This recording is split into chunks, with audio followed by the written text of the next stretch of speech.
Dito nga sa lagayan ng ating mga cockerels guys, pansinin nyo na wala na sila dito sa loob. Yan, ito yung ginawa natin na siyempre napakaliit na range.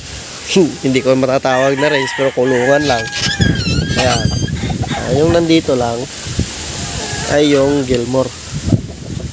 Yan, yung Gilmore. So pansinin nyo, wala na dito. Wala nang, hindi na magulo. Yan, alam nyo kung bakit.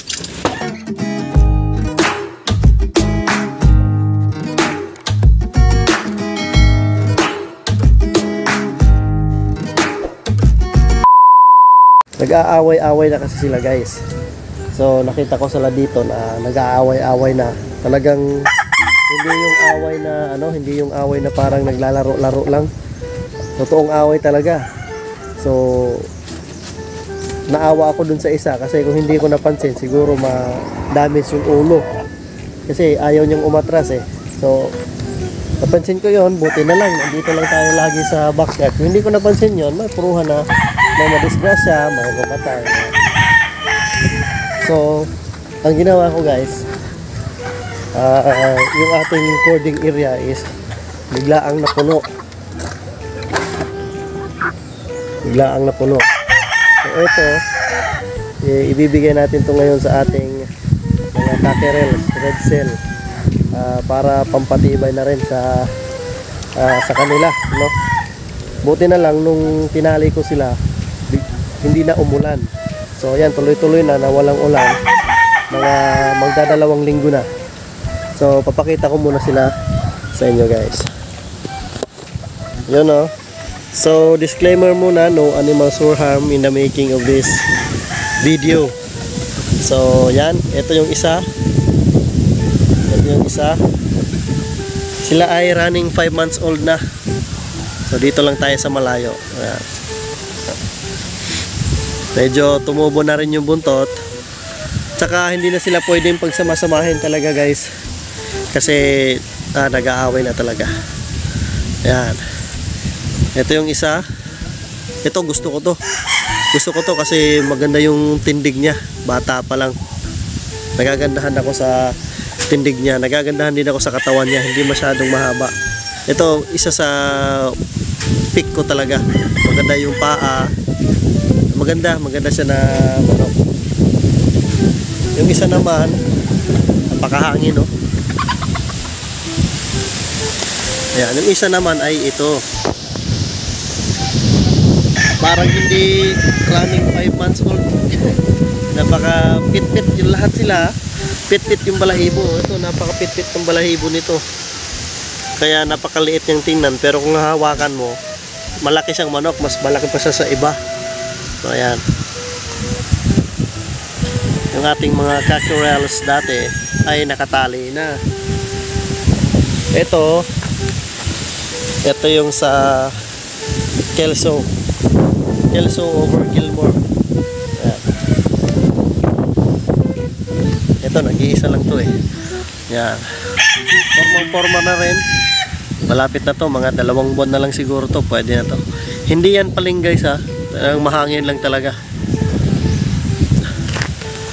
Alright, yung isa ay ito. Yan. Ito talaga kakulay, napakaganda ng kulay niya kasi napaka-light. Siya yung may pinaka-light na kulay talaga. Tapos ito yung pinakamatapang na sa kanila. Pero hindi ko pa tinetesting yan. Hayaan ko lang siya dyan na umabot ng 6 months bago natin i-testing. So yan yung pinakamatapang. Straight comb. Ayan, straight sweater. Buti may straight comb. Gusto ko to kasi straight comb. Yung isa, ito P-comb. Ayan.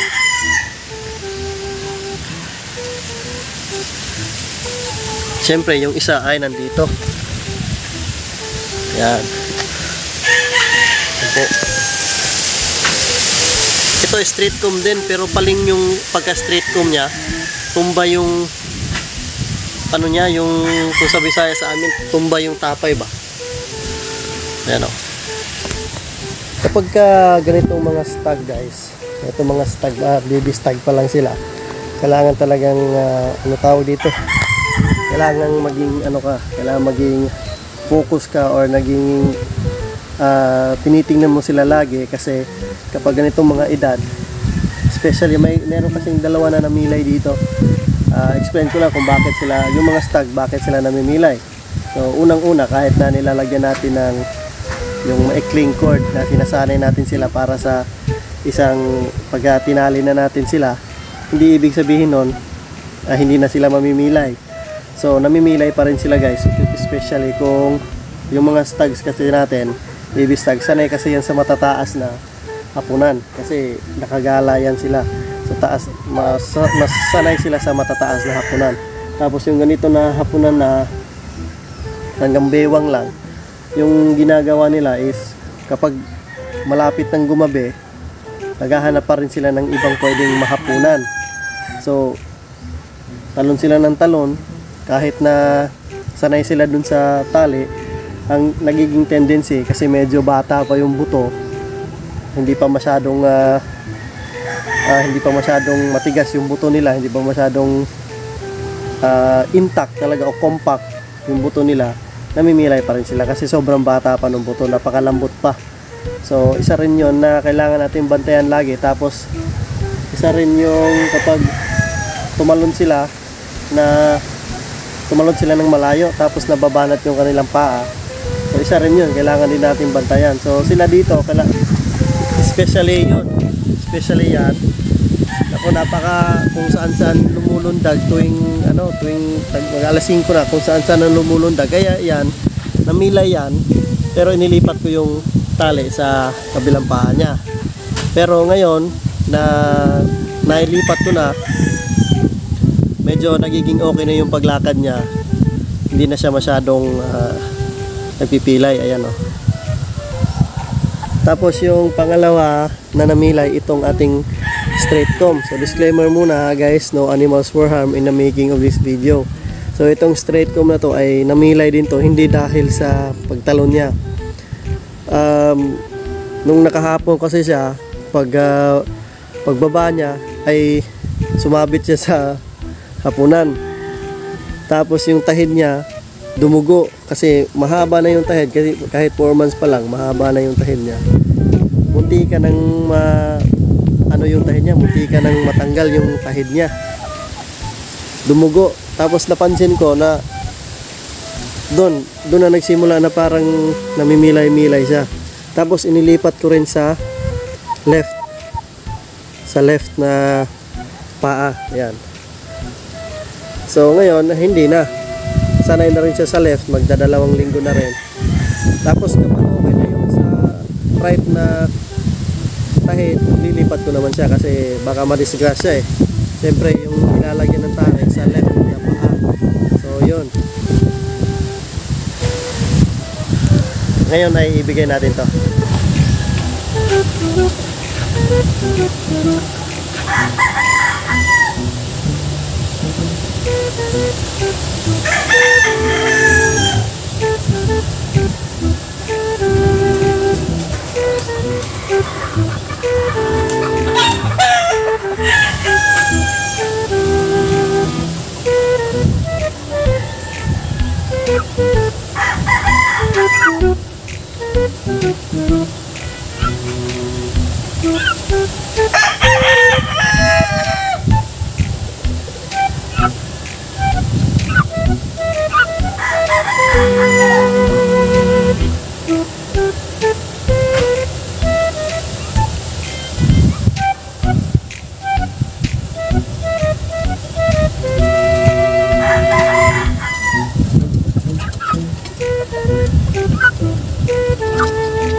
So, yung purpose naman ng video na to ay magbigay lang ng vitamins o red cell sa ating mga alagang manok. Yan po, yan. Ito isa rin napakagandang gamitin itong red cell. Matagal ko na itong ginagamit guys, kaya yan. So, tapos na, yun muna yung update sa ating mga baby stag guys, na yan na, nakatali na sila. Antay na lang tayo ng 2 buwan bago natin sila matesting. Alright, so maraming salamat guys. Thank you.